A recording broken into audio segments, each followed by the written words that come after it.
আমি রাহুল স্যার চলে এসেছি আজকে নতুন একটা টপিক ফিটার ট্রেডের ওয়েল্ডিং। আজকে আমরা জানবো ওয়েল্ডিংয়ের ইন্ট্রোডাকশন। ওয়েল্ডিং কী হয় বা ওয়েল্ডিং বলতে আমরা কী বুঝি। আমরা প্রত্যেকেই জানি যে জয়েনিং প্রসেস, অ্যাসেম্বলি, এইটা হচ্ছে আমাদের মুখ্য কাজ ফিটারের। তো ফিটারের ক্ষেত্রে ওয়েল্ডিং হচ্ছে একটা পার্ট। কী ধরনের পার্ট তো দেখে, welding is a permanent joining process। দেখো, ওয়েল্ডিং হচ্ছে এক ধরনের পার্মানেন্ট জয়েনিং প্রসেস। পার্মানেন্ট বলতে আমরা কি বুঝি? চিরস্থায়ী। তা আমরা বলতেই পারি যে welding is a permanent joining process. Joining of two metals, যে দুটো মেটালকে আমরা জয়েনিং করব সেটা সিমিলার অর ডিসিমিলার মেটাল, অর্থাৎ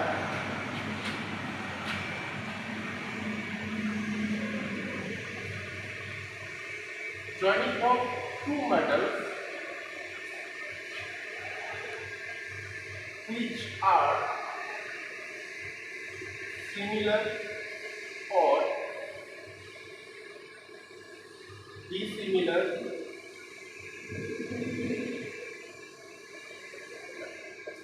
সিমিলার আর ডিসিমিলার বলতে আমরা কি বুঝি? সিমিলার মানে হচ্ছে একই ধরনের মেটাল।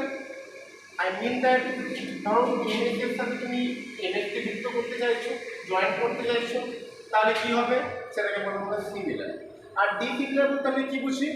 যে একক বিভিন্ন, অর্থাৎ একই ধরনের মেটাল নয়, অর্থাৎ এনএস এর সাথে কোনো আদার্স মেটালকে যুক্ত করবে, তখন তাকে কি বলা হবে?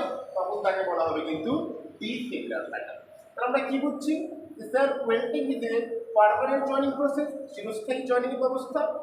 Joining of two metal which are similar or dissimilar metals, which are similar or dissimilar metal, অর্থাৎ স্যার মেটালটা আমাদের একই ধরনের হতে পারে, আবার এক ধরনের নাও হতে পারে।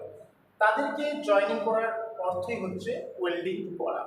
এবার দেখো, এই যে ওয়েল্ডিং করছি, তো ওয়েল্ডিং করার ক্ষেত্রে আমরা কি করি? আমরা হিটকে অ্যাপ্লাই করি। তাহলে আমরা কি লিখতে পারি? If application if heat. দেখো, আমরা আর্থ ওয়েল্ডিং করে থাকি, বা আমরা গ্যাস ওয়েল্ডিং করে থাকি, বা আমরা আদার্স কোনো ওয়েল্ডিং করে থাকি, যে কোনো ওয়েল্ডিং ক্ষেত্রে কিন্তু আমাদের